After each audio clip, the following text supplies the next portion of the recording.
नानक नाम चढ़दी कला, नानक नाम चढ़दी कला, नानक नाम चढ़दी कला, धन गुरु दर्शन, धन त्रिलोचन। आप सब ठीक हो? साथ संगति सब गोविंद है, सब गोविंद है। बहुत बढ़िया। नानक देव जी, अगर एक गुरु महाराज जी ने, धन गुरु नानक देव जी ने तो यहां तक लिख दिया वाणी के अंदर, अगर धन गुरु दर्शन कर दिया तो लोक भी प्रलोक भी दोनों समझ देंगे उसके। और धन गुरु दर्शन नुकदरी नाक न कटवाई, धन गुरु नानक नाक नो बोले मेरी उस परलोक में जाकर जो ना नाक न कटवाइयो। मैंने तुम्हारे को यहाँ इस सृष्टि के ऊपर भेजा ना, मैंने इसलिए नहीं भेजा, अब यहाँ तुम जो ना पूरे कर्म करिए, इतने अच्छे कर्म करके जाओ, इतने अच्छे कर्म करके जाओ, अब कि यमराज भी हिसाब न मांग ले तुम्हारे से। और धन गुरु दर्शन अगर एक बार महाराज जी ने हमारा दर्शन दास रहे, ये बोले धन गुरु दर्शन जी, अगर साध संगत जी एक सेवक अगर किसी सेवक को रुका दे धन गुरु दर्शन जी, तो यमराज की भी हिम्मत नहीं है जो तुम्हारे जो हाथ गांड का हिसाब मांग लेगा। ये महाराज दर्शन दास की है, महाराज दर्शन दास का कार्य। अगर एक बार धन गुरु दर्शन जी कह दिया ना अपने मुख से सेवक ने, और दूसरे सेवक से कह गए धन गुरु दर्शन जी ऐसे बोलो, हाथ जोड़ गए, नीवा हो गए, बोले यमराज जी भी नहीं तुम्हारा कुछ बिगाड़ सकेगा, ये मैं लिख कर देता हूं। गुरु कह रहा है इस चीज को। और धन गुरु दर्शन शब्द जो है, इसकी कीमत कैसे पता लगेगी? चलो गुरु महाराज जी का आगे जो ना एक साखी के जरिए जो ना महाराज जी जो ना समझाए हैं। एक फकीर ने धन गुरु दर्शन का दान का मतलब क्या होता है ये समझा रहे हैं महाराज जी, बड़े ध्यान से सुनना। कति ये दिमाग में जो चल रहा है ना, अभी कईयों के जो ना और भी चल रहा है, मेरे तक भी वाइब्रेशन आ रहे हैं ना, लाओ ऐसे वाइब्रेशन। आप इतने बड़े तीन लोग कमाता है, और इसके चरणों में बैठकर हम घर की परिस्थिति को, घर के विचारों को और घर की प्रॉब्लम को लेकर हम यहाँ सत्संग में बैठे हैं। यहाँ तो जो है ना बिल्कुल खाली होना पड़ेगा, वही कुछ ले जाएगा यहाँ से, और इसीलिए परमात्मा ने आपको बुलाया। तो धन का मतलब बड़े ध्यान से सुनना, निकल जाएगा ये दिमाग में जो भरे, तुम्हारे दिमाग में जो चले ना, ये निकल जाएगा दर्द बाहर। एक फकीर जिसने 100 साल तपस्या करी है, और 100 साल उसने तपस्या करके और उसने रिद्धि सिद्धि प्राप्त करके उसने ये हासिल किया, और 100 साल के बाद जो है वो समुद्र में एक पत्थर की शिला के ऊपर जो है वो तैर गया। जैसे वो फकीर शिला को इशारा कर रहा, वह शिला जो है ना पत्थर की जो है इसी तरह बाज रही है। अब धन गुरु नानक देव जी भी वहां है, बल्लभ मर्दाना भी वहां है। बल्लभ मर्दाना कहने लगा धन गुरु नानक से, महाराज जी लकड़ी तो तिरती है समुद्र में, और ये जाल तो तिरती है, ये पत्थर भी तिरन लग गया, यू के कारण है महाराज जी। और यू पत्थर के ऊपर जहां पत्थर को इशारा करता है उधर ही बाज लेता पत्थर, और हवा की मां फेंक दौड़ गया। कहने लगे इसने जो ना भक्ति करी है, ये रिद्धि सिद्धि प्राप्त करी है इसने, और इसने 100 साल में तपस्या करके भक्ति करके ये रिद्धि सिद्धि प्राप्त करी है। अब इसकी 100 साल की जो इसने ये प्राप्त करी है ना, अब देख इसका क्या कमाल होता है धन गुरु नानक का। धन गुरु नानक देव जी कहने लगे उस फकीर से, अब वो टापू दिखता है तेरे को? अब कहां जी दिखता है? उस फकीर से कहने लगे जाओ उस टापू की तरफ जो ना इस अपने नाव को, इस पत्थर को जो ना ले जा और वहां एक बार दर्शन करके। अब वो फकीर ने इशारा किया उस लाश पत्थर की शिला को, अब वो उधर ही मुड़ गई, और न जाते जो ना वो चली गई, आपके पे खत्म हो गई। अब वो पत्थर को इशारा कर रहा मंत्र से, और वो चल नहीं रही, शिला वही बंद हो गई। ये क्या हो यार, ये तो पानी पर चलनी बंद कर दी। अब हम अपनी गाड़ी में अगर 500 रुपए का तेल डलवाएंगे, एक टाइम ऐसा आएगा वो खत्म तो होगा बहन जी, खत्म हो जाएगा वो तेल गाड़ी का, वो आगे कहां चलेगी। अब जब वो पत्थर चलना बंद हो गया तो मर्दाना कहने लगे भाई अब क्या बात होगी, तुम तो 100 साल भक्ति कर रखी है, ये क्यों नहीं चल रहा। कहने लगे पता नहीं क्या हो गया। मैं बोला बोल एक बार अपने मुख से धन गुरु नानक बोल दे जा। और उसने धन गुरु नानक बोला और वो पत्थर फिर चल गया। एक इस बार बोलने से जो धन गुरु नानक बोला और वो पत्थर जो ना पानी में फिर चलने लगा। मैं बोला मैंने 100 साल जो ना वैसे ही तपस्या करी है, 100 साल तपस्या कर मैंने इतनी भक्ति करी, अरे या तो भक्ति मेरी खत्म होगी। और एक बार धन गुरु नानक कहने से ये पत्थर फिर तिर पड़े ऊपर। वहां गुरु नानक देव जी ने समझाया उसको फकीर को। मैं बोला रिद्धि सीधियों से जो ना कभी परमात्मा नहीं मिलता। तने एक ही बार धन गुरु नानक बोलिया ये पत्थर से फिर चल गया। वही फकीर साईं कहने लगे महाराज जी मैं भ्रम में था, आज आपने जो ना मेरा भ्रम तोड़ दिया, मैं तो इसी में भ्रम में था। अब ये पत्थर जो ना तेरे कैसे जो ना समुद्र में जो ना तोड़ लिया करा था, और आज तो ये बंद हो गया। सिर्फ तेरा भ्रम तोड़ने के लिए जो ना मैं आया हूं। तेरे अंदर इतना अहंकार हो गया था, अब मैं जहां भी कहूं इस पत्थर को समुद्र में वैसे ही बांध ले लो। बोले ये रिद्धि सिद्धि थी। रिद्धि सिद्धि बहुत छोटी चीज है। अब आप इतनी साथ संगत परमात्मा ने बुलाई है, महाराज जी का भंडारा आया, ऐसे ही महाराज जी की बस जो है ना गुरु गोविंद सिंह का भंडारा था और बस भर भर कर जा रही थी। एक बस का किराया 75,000 रुपए। अब एक सेवक ले जाया महाराज जी के पास। अब दूसरा सेवक उसने सोची यार महाराज जी का 3 दिन का भंडारा आया, मैं भी क्यों नहीं सेवा करूं महाराज जी की। और उसके पास 10 बंद के 75,000 रुपए जो इकट्ठे हो रहे थे सेवक के पास।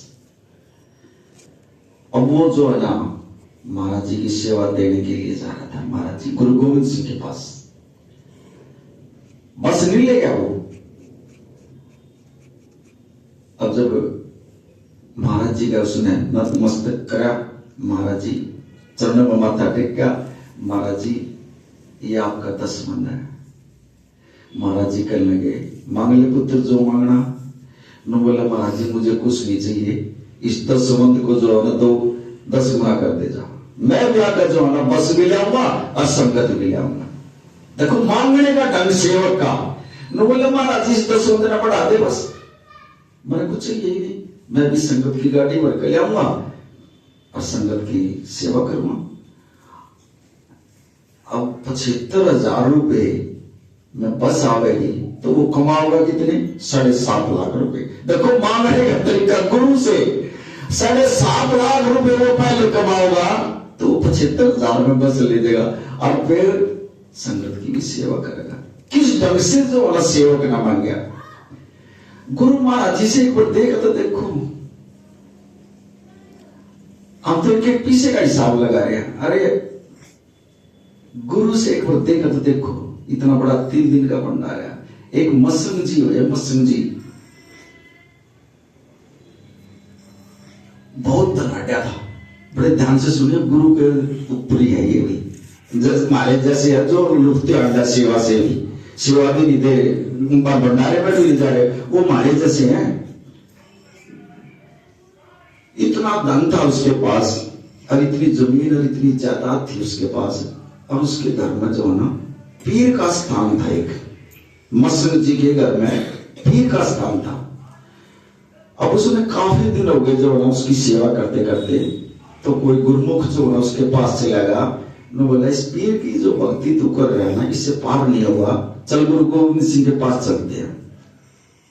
और वो जो है ना मसंग जी और वो सेवक गुरु गोविंद सिंह के पास जो ना वो गया और जाकर महाराज जी से कहने लगा, महाराज जी मत्था टेक कर उसके चरणों में।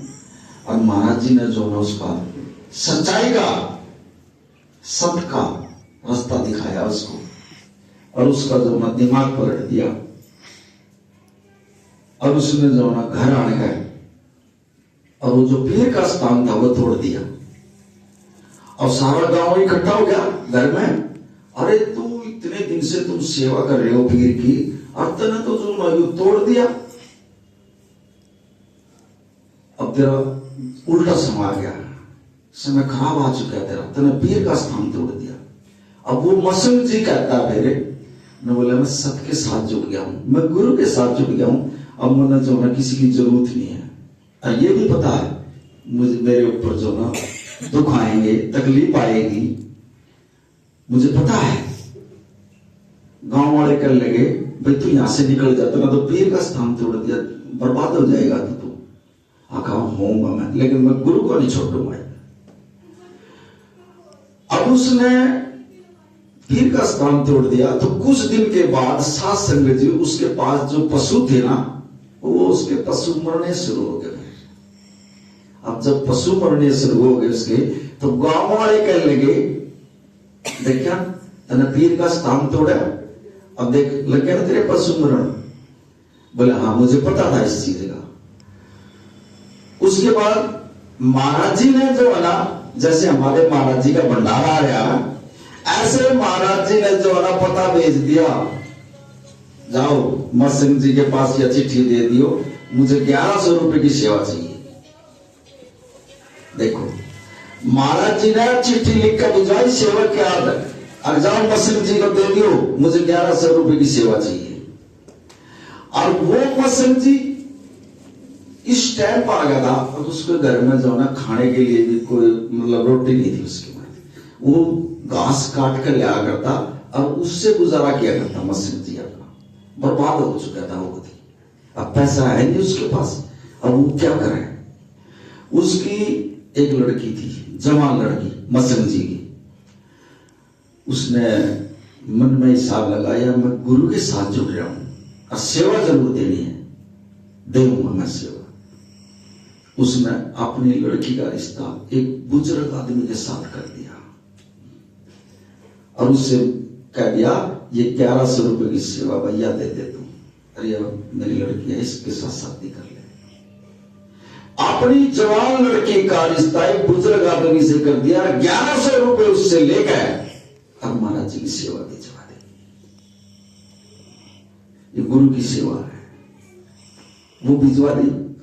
ऐसे ही जो ना फिर काम करता रहा, फिर सेवा की जरूरत पड़ेगी, फिर फरवरी का भंडारा आ गया महाराज जी का, फिर महाराज जी ने देखो परीक्षा लेता है, जो जितनी मतलब ऊंचाई पर जाओगा ना उसके उतने थोड़े पेपर होंगे। तो ये भी बात में अभी बताएगा गुरु महाराज, मुझे तो बोलना भी नहीं आता, मेरा गुरु बताया किस खंड की बात हो रही है। तो कुछ दिन के बाद जो है ना फिर महाराज जी ने एक चिट्ठी भेज दी, अब नहीं इतनी सेवा चाहिए, अब सेवा उसके पास है नहीं। उसने क्या करा, अपनी वीर बानी जो है ना वो गहना रख दी, भैया इतने पैसे में जो है ना मेरी वीर बानी रख ले और मैंने गुरु की सेवा देनी है, आज मेरे पास होंगे ना मैं छुटा लूंगा। अपनी वीर बानी को भी दे दिया उसने गुरु की सेवा के ऊपर। अब लड़की भी चली गई और घरवाली भी चली गई, और घरवाली ने उसका इतना साथ दिया था, उसने ये कहा था लड़की भी चली गई मैं गुजारी हूं, लेकिन तेने जो ना अपनी हिम्मत नहीं तोड़नी है, कभी भी तेने गुरु पर विश्वास रखना है और जब तेरा बेड़ा पार होगा। अब कुछ भी नहीं रहा उसके पास, तो वो गुरु के दरबार में चला गया। वहां जा गए सेवा के लिए, जो उसने अरदास लगाई महाराज जी से, महाराज जी सेवा गद्दी के आगे अरदास लगाई, तो महाराज जी ने इशारा किया तू लकड़ी की सेवा कर। अब वो बेचारा मसिंह जी जंगल से लकड़ी ले आवा काट के और वहां लंगर के लिए जो ना डाल दे, दिन रात सेवा करे।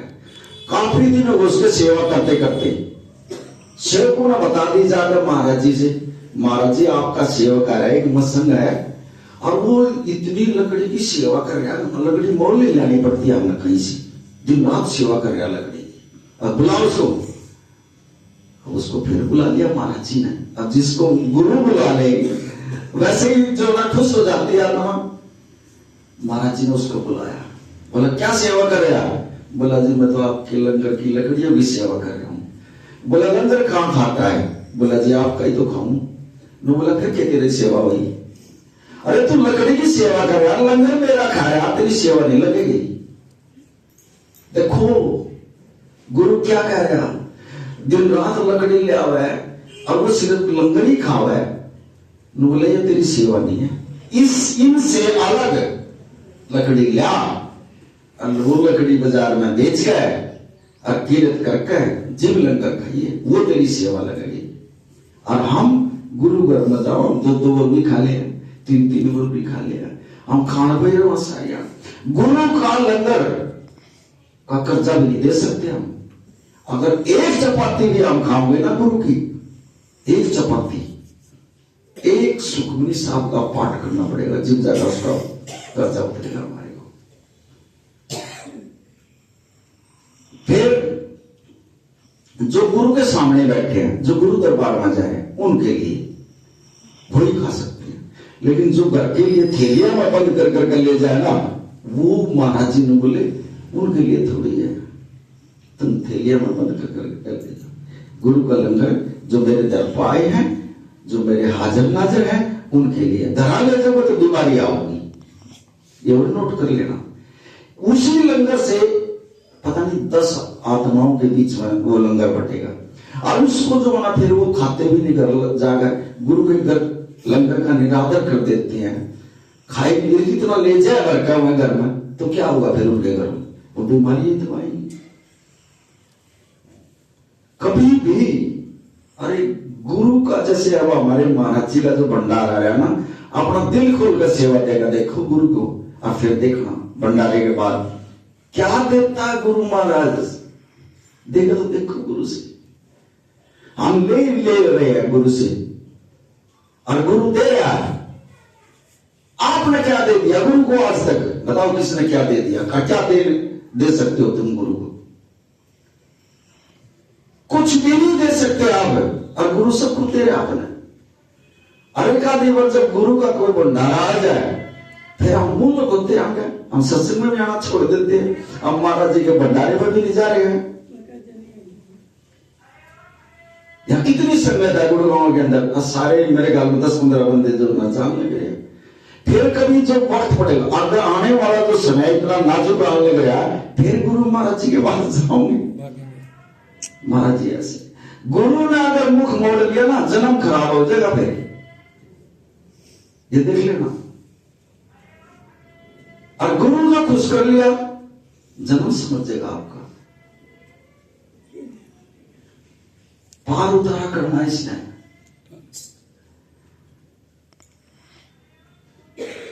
अरे घर भी बेच देते हैं लोग बात तो गुरु की सेवा के ऊपर। महाराज जी ले आपकी सेवा है,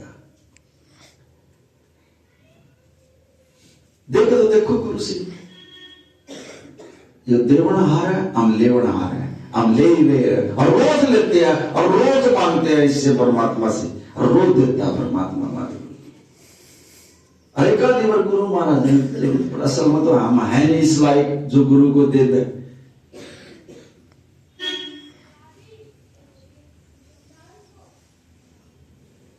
कभी समय पड़ता है ना, गुरु नानक देव जी मक्का के अंदर गए थे, और मैं एक अलहुक एक फकीर था, वो बहुत पहुंचा हुआ फकीर था। और जब ये गए ना, कल भी मैंने एक सखी सुनाई थी, घर में ही बैठे थे हम अपने, जो ना मक्का के वहां पहुंचे, और उस फकीर की संगत सारी टूट गए, और गुरु नानक देव जी के पास बैठ गया, और उसका गुस्सा हो गया, यार ये तो अच्छा फकीर आया हमारे यहाँ, मेरी सारी संगत तोड़कर बैठ गया, सारी संगत इसके पास चली गई, मैं क्या करूं? और इसको तो नीचा दिखाना पड़ेगा। उसने जो ना, जब वो कीर्तन खत्म हो गया, तो धन गुरु नानक देव जी से उसने अलहुक जो पीर फकीर था, उसने जो ना महाराज जी से अरदास करी, कहने लगे महाराज जी मेरी एक अरदास है आपसे। हाँ बोलो। अब आज का जो लंगर है ना वो मेरे घर है। बोला ठीक है। अब वो जो है कीर्तन खत्म करके और उस फकीर के घर चले गए और उसने जो है ना श्याम ने जो है ना अच्छी सेवा पानी। कोई भी संत महात्मा घर पर आ जाए उसका मान सम्मान किया करो, ये मत क्या करो अब ये वैसे बाबा जी आई बाबा जी बनाए हैं अच्छी सेवा करा इनकी। अरे पता नहीं किस रूप में आया यार, है तो गुरु के दिए हुए, गुरु ने तो बनाए हैं। जिस रूप में इनको देखोगे ना उसी रूप में दर्शन हो जाएगा। अब मैं मेरे पता नहीं किस किस रूप में दर्शन होने लग रहा संगत ने, मैं इस लायक भी नहीं हूं। मैं अब सुबह फोन आया बाबा जी रात को घर आए थे और आप जो आपका तो कोई और ही रूप था, बताओ मैं इस लायक भी नहीं हूं। लेकिन गुरु मेरा रूप बना गया और संतों को दर्शन दे रहा। ऐसे गुरु को मैं बिल्कुल चाहूं जो मेरा रूप बना गया और संतों को रात को दर्शन दे रहा और फिर सुबह संतों को फोन आते हैं। मैं इस लायक नहीं था जिस लायक मेरे गुरु ने जो ना वहां तक पहुंचा दिया। तो गुरु नानक देव जी ने जो ना लंगर खा गया वो बैठे तो वो संत कहने लगा महाराज जी आखा बोलो। मेरी जो है ना मैं जब रात को भक्ति करता हूं तो मेरी परमात्मा से बात होती है। अब तू मांग लेते ना जो कुछ मांगना, मैं जो ना अपने परमात्मा से मांग कर मैं तेरे को दे दूंगा। वो फकीर कहने लगा, वो पीर कहने लगा गुरु नानक देव जी से अब मांग लेते ना जो कुछ मांगना आज। अब मैं परमात्मा से मांग कर मैं जब रात को भक्ति में बैठूंगा मैं मांग लूंगा परमात्मा से और मैं तेरे को देना चाहता हूं कुछ। बोला अच्छा आखा। देखो गुरु नानक देव जी ने क्या मांगा हमारे लिए भी है। न बोला अगर तुम मेरे को देवे ना गरीबी दे दी, मुझे गरीबी चाहिए। बोला ठीक है जी, मैं रात को जो है ना भक्ति में बैठूंगा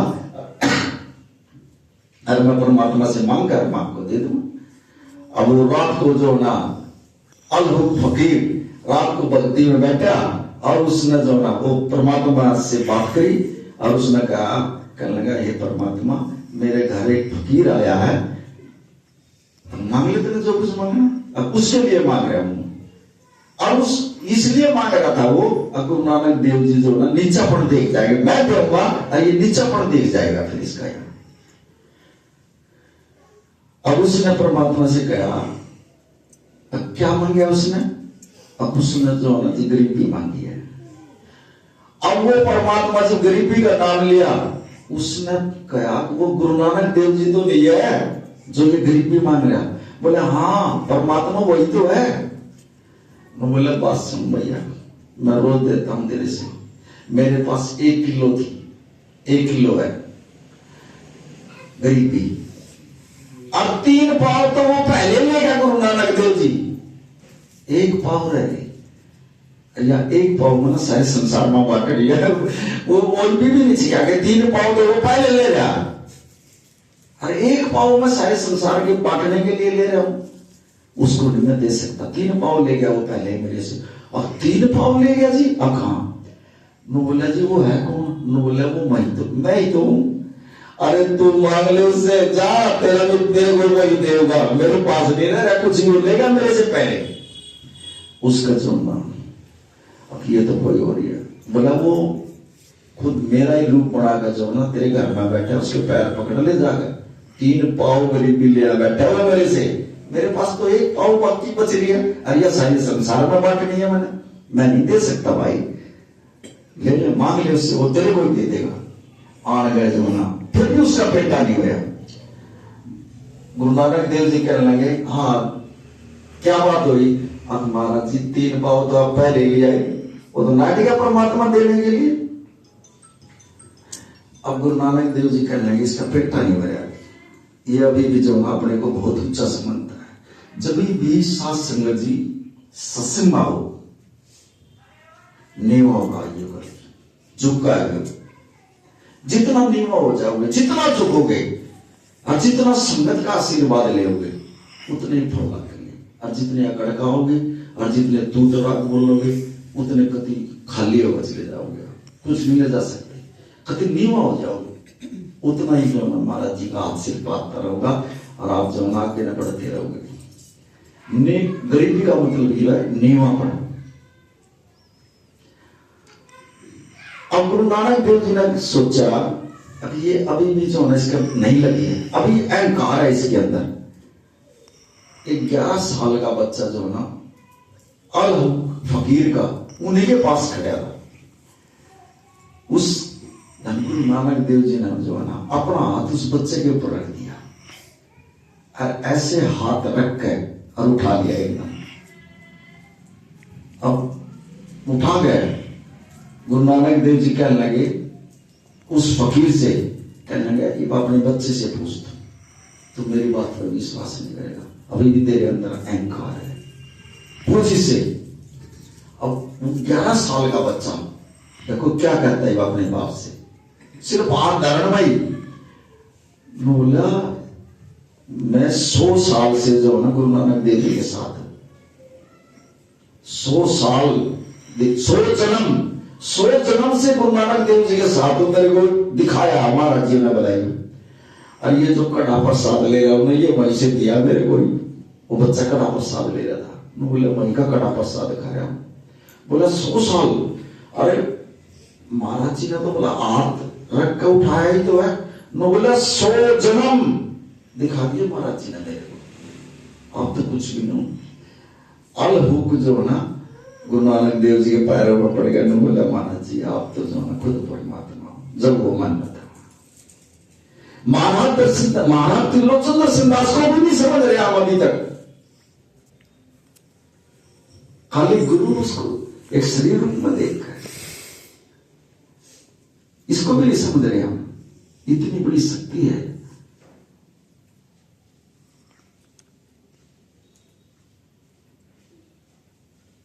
खुद नारायण है। आपने ये सुनोगे तो आपके पल्ले भी पड़ेगा, अगर नहीं ध्यान करोगे तो आपने मेरा भी नहीं लगेगा। हम कहां पर खड़े हैं और किस खंड में खड़े हैं, अब कुछ सुनोगे तो आपके अंदर ऑटोमेटिक आएगा जो हम इस अवस्था में जानी है। हम पहला खंड 5 खंड समझाए महाराज जी ने।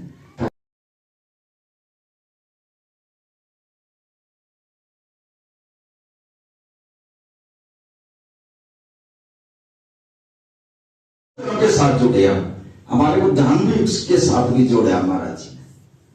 दास धर्म में पहुंच गया सारे आगे, महाराज जी ने हमारे को ज्ञान करवा दिया।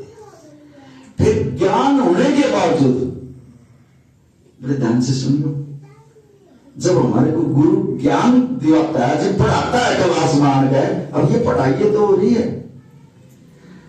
ज्ञान होने के बाद फिर क्या होगा, धर्म खंड से ज्ञान खंड में जाएंगे आप। ज्ञान खंड में जाने के बाद फिर गुरु जो है सत्संग के जरिए से ज्ञान कराएगा हमारे को, सेवा के जरिए से सेवा करने सिखाएगा, संगत की सेवा सिखाएगा, कि बोलना सिखाएगा हमारे को। फिर हम दूसरे खंड में जीव चले जाएंगे जब हमारे को ज्ञान हो जाएगा। फिर हम जो ना गंदे मंदे काम भी नहीं करेंगे, क्योंकि गुरु ने जो है ना हमारे को ज्ञान दे दिया। धर्म खंड में जाने के बाद न, इसमें ज्ञान खंड में जाने के बाद इससे अगला जो खंड है वो शर्म खंड है। फिर जो ना अगर कोई भी गलत बात बोलेंगे हमने शर्म आओगी, अरे गुरु ने यही सिखाया हमारे को। कोई भी हमारे मुख से जो ना अब शब्द नहीं निकलेगा। हम जब भी बोलेंगे मीठा बोलेंगे, संगत को भी जो ना हाथ जोड़कर जो ना हम ऐसे बोलेंगे, और न तू तो ना करके बोलेंगे तो फिर हम शर्म आएगी बात। फिर गुरु का क्या सीखा हमने, गुरु से क्या सीखा हमने, किसी को बोलना गलत बोलना, मीठा बोलिए जितना बोलो। तीसरे खंड की बात हो रही है ये। चौथे खंड में कर्म खंड है। कर्म करना हमने, सुबह उठकर अमृत वेले में स्नान करना, नाम जपना, महाराज जी की सेवा करनी। जैसे हमारे बाबा जी घूम रहे हैं, ये महाराज जी का कर्म कर रहे हैं। कर्म ही कर्म बन रहा, महाराज जी की सेवा है, ये कर्म बन रहा, लिखने लग गया। महाराज जी साथ के साथ लिखने लग रहा है, जितने महाराज जी की सेवा में लग रहे हैं। ना ऐसे ऐसे जो सत्संग में भी नहीं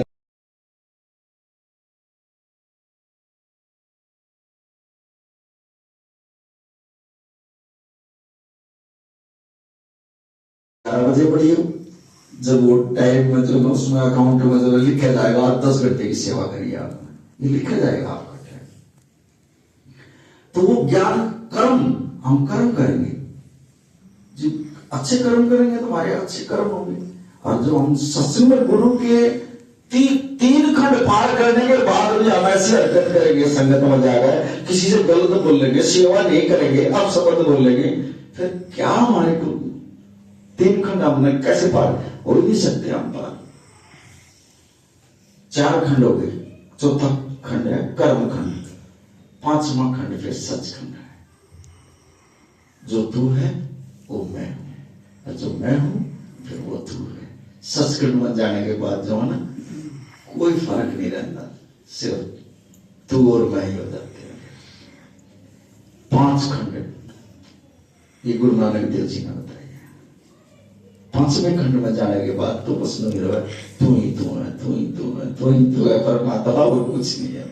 और जिन लोगों में तू ही तू है, उन लोगों का बच्चे तू मेरा है, फिर उन लोगों का तू मेरा है, तू मेरा है, तू मेरा है, नो करेगा फिर परमात्मा।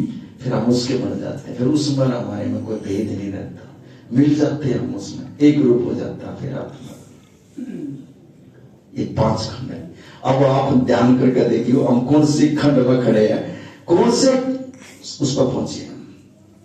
जैसे हमारे ये इसमें जो ना 7 ये हैं शरीर के अंदर, 7वें लोक में जब हम जाते हैं, ऐसे ये खंड है 5 अलग अलग। जब वो ऊपर न चढ़ेंगे ना, अलग अलग बदलते रहेंगे। 4थे खंड में तो कर्म करने से जो है ना, बोलना भी बंद कर देगा आदमी, वो फालतू बात नहीं करेगा किसी से, चुप रहेगा। और जो मिल जाएगा उसी में शांति, सिद्धक आ जाएगा उसके पास, ये परमात्मा जो तू कर रहा ठीक, फिर ऐसे बोलने लग जाएगा, तेरी रजा में रजा, परमात्मा जो तू जैसे तू रखेगा वैसे ही मैं रहूंगा। ऐसे इस स्टेज पा जाएगा 4थे खंड में, सिद्धक आ जाएगा उसको। तो पीछे सिद्ध भी हो जाएगी, परमात्मा तेरी मर्जी है, वो जाने बोलने का ही नहीं करेगी, क्योंकि उसके अंदर सिद्धक आ जाएगा, शांति आ जाएगी।